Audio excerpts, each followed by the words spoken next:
Hello, everybody, and welcome to Lesson 10. This week we are moving forward with the Thinking About the Society unit. You'll continue and actually finish up work on your individual research proposal. This week the focus is on making revisions. You've got no reading for the week, but what you'll need to do is by Monday night, midnight Monday, you'll need to post a draft of your research proposal to your research group space here. And then by Wednesday night, by midnight Wednesday, you'll need to have responded, given feedback to the others in your group, only those within your research group. So those are the only people you'll need to respond to this week, just those within your group, nobody else. So that's really the focus for the week. But just before I let you go, break off with my my weekly my thoughts here on the gospel vision of language, and I've been thinking about this since I saw The Man of Steel. At the beginning of the movie, there's a part that really touched me, where we have Laura here on the left, and Jor-El is on the right, the parents of the man who becomes Superman. Kal-El is the baby there. The thing that really touches me is that before their planet is blown up, before it's destroyed, they put their child in a pod to send to Earth, to send away. And before they leave, before he leaves, or they send him away, they both touch him. They lay their hands upon him, and I take this as a moment of blessing, a parental blessing of children. And it really touched me, and it got me to thinking about the idea of the narrative laying on of hands, of the way that we touch others with our language, the way that we touch and we heal them. And that led me to thinking about the life of Christ.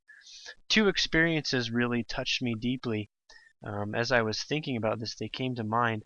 Right after Christ has fed the 5,000 and the 4,000, he comes to a place called Bethsaida, and the people bring a blind man to him. And they asked him, in verse 22 of Mark chapter 8, they said, and besought him, or asked Christ, to touch him, to touch the blind man. So Christ, here's what he does. He takes the blind man by the hand, touches him, leads him out of town. And then he does this. He spits on the man's eyes. So what he does, he touches him with his hands first, and then he touches him with a product or a process of his mouth, of his tongue.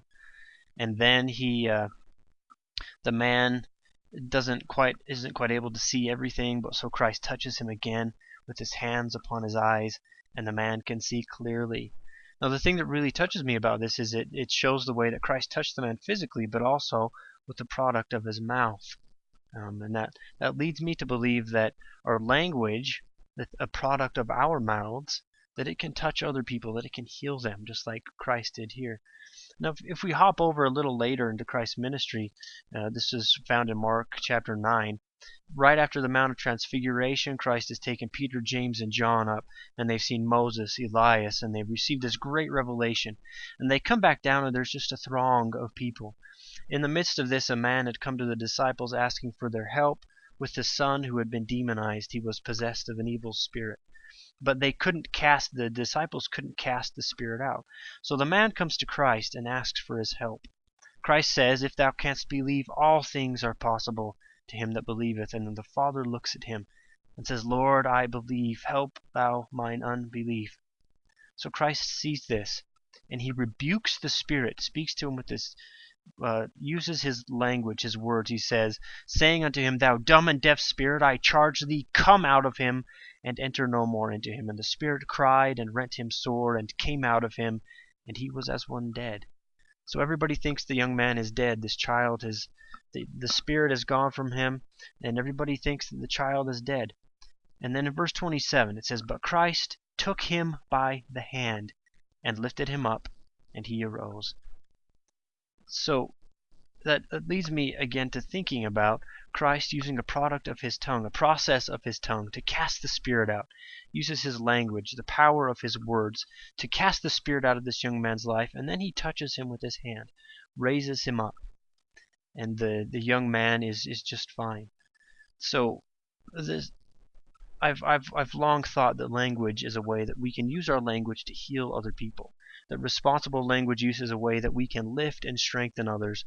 And so as we continue with this course, and as you continue to develop your your abilities as responsible language users in writing and in speech, I encourage you to think about this, that the language we use can really heal other people, that it can touch them and heal them in very deep ways if we allow the Spirit to work upon us, and if we allow ourselves to be compassionate towards other people. That's one thing we're doing here that we did with the profile essay, was to try to look deeply into another person's life and to share that in ways that would give an accurate and responsible representation of them. So that's my words for this week, my words on words, rather. I encourage you to apply them in your lives, to think about them, develop them as you will. If you have any questions about any, please feel free to let me know. My inbox is always open.